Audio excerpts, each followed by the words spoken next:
Alright, no bullshit, we're going to skip right into the build.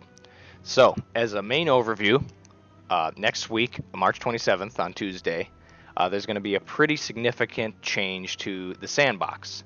The main thing I want to mention right now is that mobility as a stat is going to be buffed significantly. So regardless of what your mobility level is, you will be faster, whether it's walking, sprinting, or basically jumping and flying through the air. You're going to be faster. So this build kind of centers around the idea that the meta is going to switch quite a bit, kind of more so to a mobility-focused meta instead of the recovery meta that we're currently in. And this build kind of takes that idea and runs with it, and kind of does as much as you can with mobility on a Titan. And so let's get right into it. Let's talk about the armor I'm wearing first of all. I've got a mobile Titan armor set. You can have mobile, a restorative, and you can have resilient.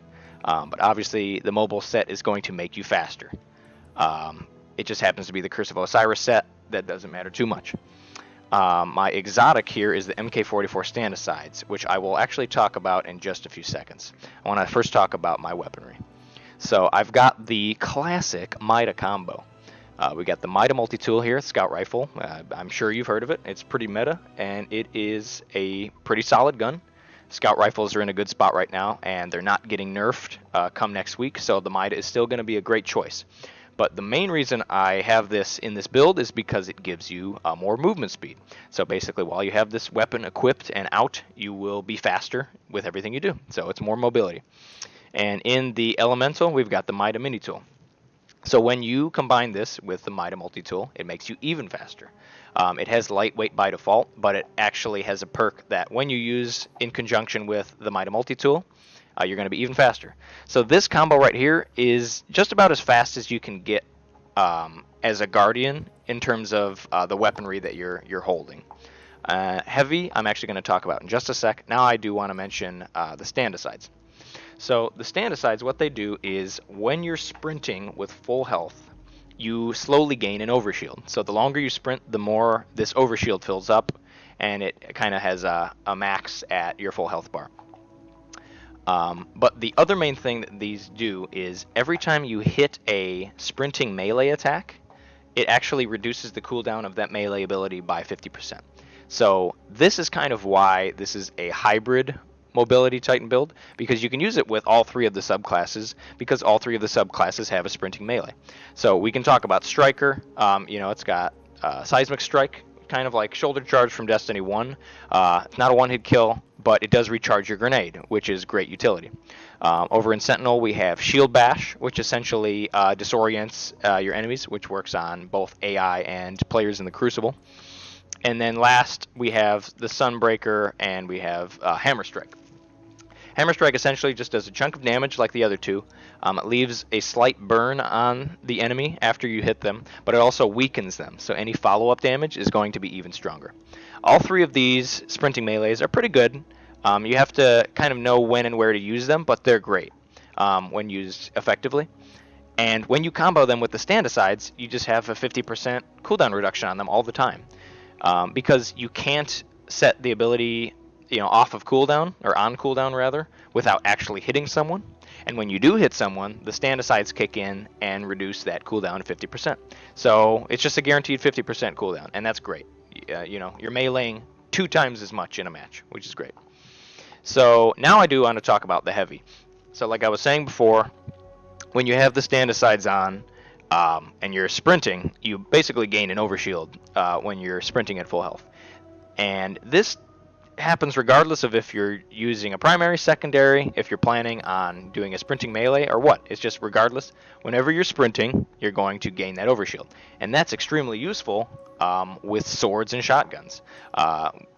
With those kind of weapons, you're trying to get up close and personal with people, and sometimes it's difficult to outstrafe gunfire and get up close enough to actually kill someone with a sword or a shotgun. But with that overshield, it becomes much more effective, and when you have a mobility build like this, it's going to be a lot easier, especially after the buff to mobility. And yeah, that's just about it.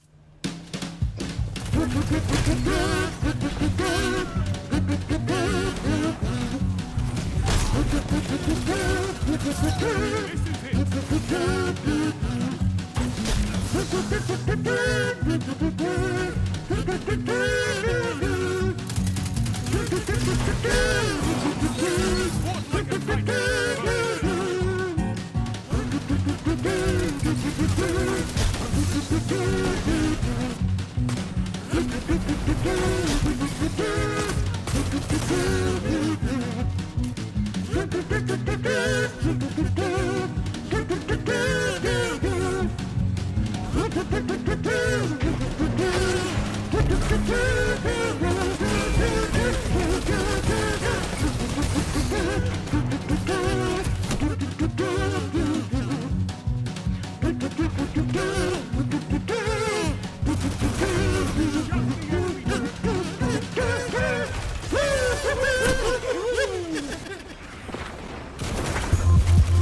close.